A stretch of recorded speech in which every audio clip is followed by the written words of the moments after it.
雄虎很快出現在了紅外相機裡。我们把它叫做库页吧。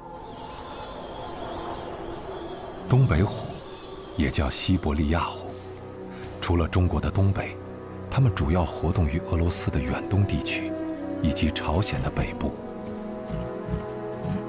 動物沒有國界，隨着森林資源的恢復，不斷有東北虎從俄羅斯進入中國境內，有的是串門，有的也許會選擇定居。雄虎庫頁與雌虎十月的腳印頻繁出現在了這個區域。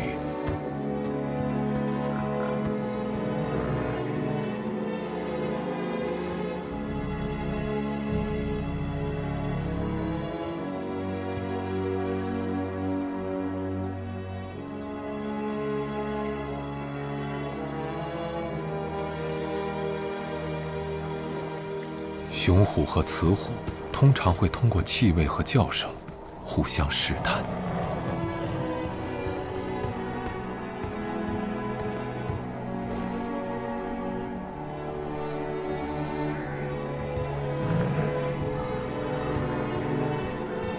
雄虎之間領地界限涇渭分明，但雄虎和雌虎的領地卻可以有所重合。兩隻老虎就這樣生活在了一起。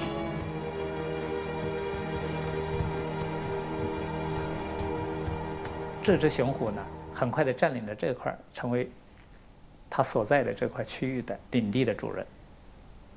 它擁有了雌虎，擁有了自己的家庭，但是好景不長。又一隻雄虎看中了這片領地，我們就叫這隻雄虎白山吧。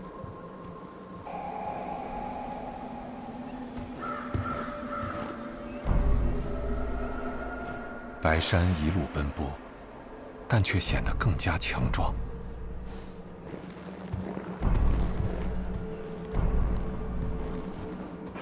白山接收到了十月留在樹上的信息，更發現了庫頁的存在。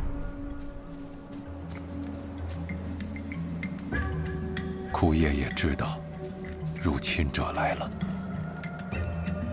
所謂一山不容二虎，決鬥一觸即發。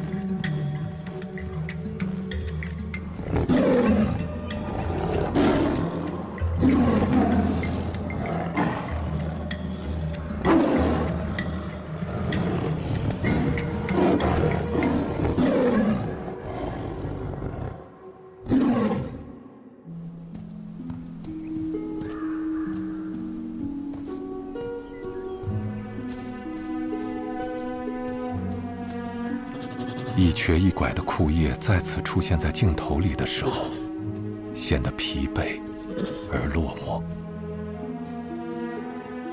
他戰敗之後，最終很快，他也在我們的監測過程中消失掉了。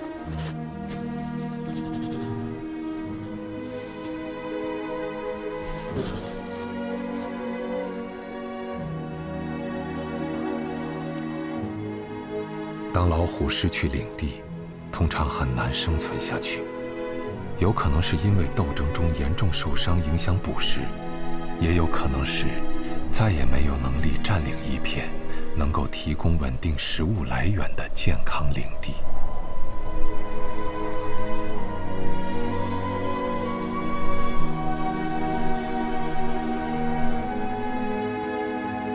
雌虎需要挑選最好的雄虎才會繁衍後代，這是自然法則。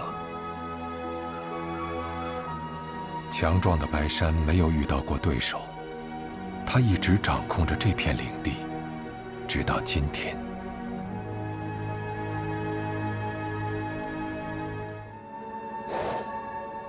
雖然白山和十月做了6年夫妻，但是能夠直接見面的機會寥寥無幾。夫妻間的日常信息主要通過噴灑尿液、刨地留痕等標記和氣味，相互告知各自近況。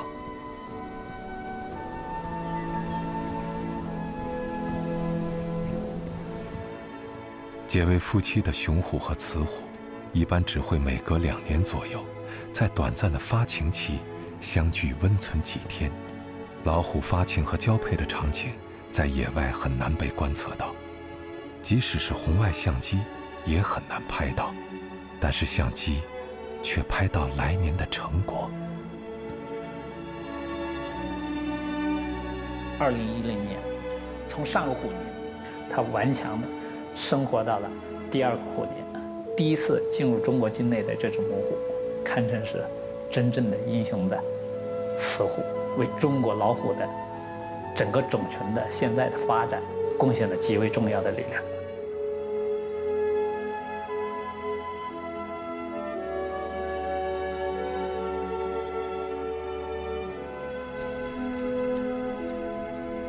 雄虎和雌虎完成結合之後，雄虎就會離開，雌虎獨立撫育後代。